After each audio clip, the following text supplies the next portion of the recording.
Hey guys, what is going on? Gonna be doing a little first impressions video. I just did the Cold Steel Recon 1. I got this knife in the same package today. This is a Protech tr4 in desert sand and 154 cm. Really, the only reason... Okay, two reasons I got this knife. One, I needed to try Protech. They've been around for such a long time, and I've never really handled them, at least intimately. Never carried them or used them.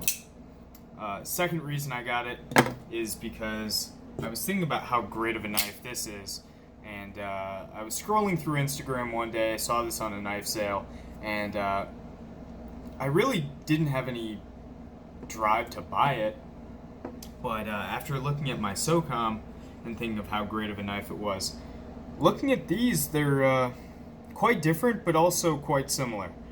So it kind of sparked an interest to see who has the better, I guess, folder. And I know this one's automatic, this one's manual. They make a manual version of this, and they make an automatic version of that. I don't test knives for the action. Honestly, I don't give a fuck about the action. All I care about are ergos and performance in terms of cutting. And I mean, there's other things that factor in.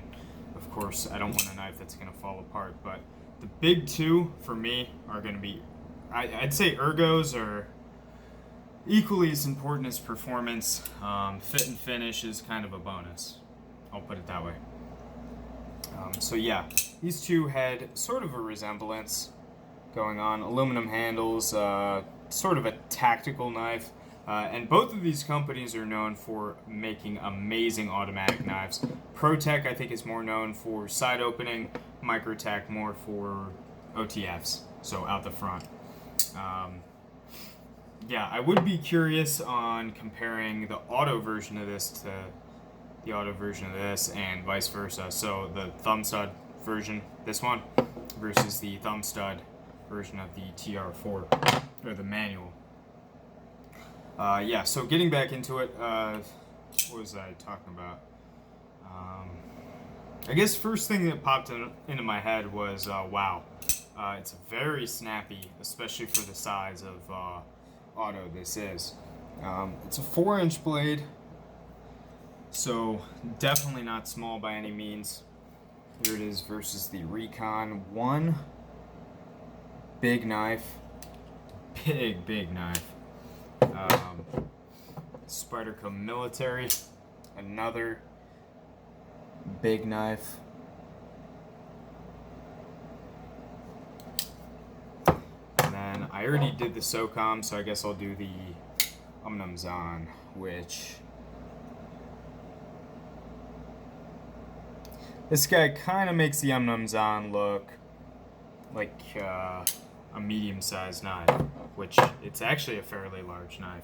It's not huge, but it is quite a bit bigger than, well, actually it kind of falls in the same size as the SNG and XM18 3.5. But super impressed so far. I'm not too sure about these finger choils right here in the handle.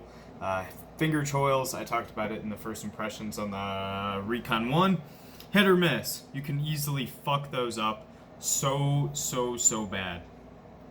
I typically don't like finger choils. I don't like finger grooves on my Glock. That's why I kind of tend to stick to the Gen 5. Yeah, it's just, you have more options without finger choils. These don't feel bad by any means. I think the ones on the Recon are a little bit better. I just think when you're not really restricted to a certain area, like, obviously I wouldn't line my fingers up here and hold the knife like that. You'd want to hold it within the finger grooves.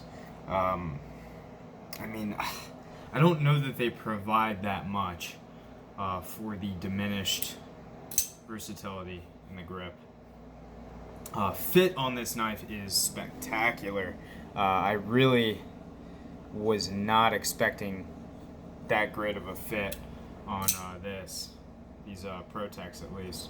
Hardware is beautifully done. everything just looks really nice. Super snappy, like I said. I'm not too sure what the pivot looks like underneath. I don't know if it compares to the SOCOM or not. I'm gonna have to find out. But yeah, so far I like this knife. It's relatively thin behind the edge. It's about the same as a PM2 or a military. So not bad, not great, but it is what it is. I'll take it. What else? This finger choil right here is actually really nice. I wasn't sure, based off of pictures, if it was going to be as comfortable as I wanted it to. It's not bad. It certainly isn't like a Strider. I'd possibly put it in with the Hinderer in terms of like size. Yeah, it's about the same size. Maybe the Hinderer is a little bit more cramped in the choil. But yeah, I'll nowadays at least I'll typically take a choil. This little safety thing, I've been fucking around with it, seeing if I like it or not. I don't really like it. I thought it would work with the knife open. It does not. It only works with the knife closed. So, yep, it is what it is. Lanyard hole, don't give a fuck. Pocket clip, good enough for me. Yeah. So far, so good. I like this blade shape too, and I like how the blade is stance forward, so I can make a good amount of contact with the cutting edge. Other than that, that's pretty much all I got on this guy. Hope you guys enjoyed, and I will see you in the next video. Bye.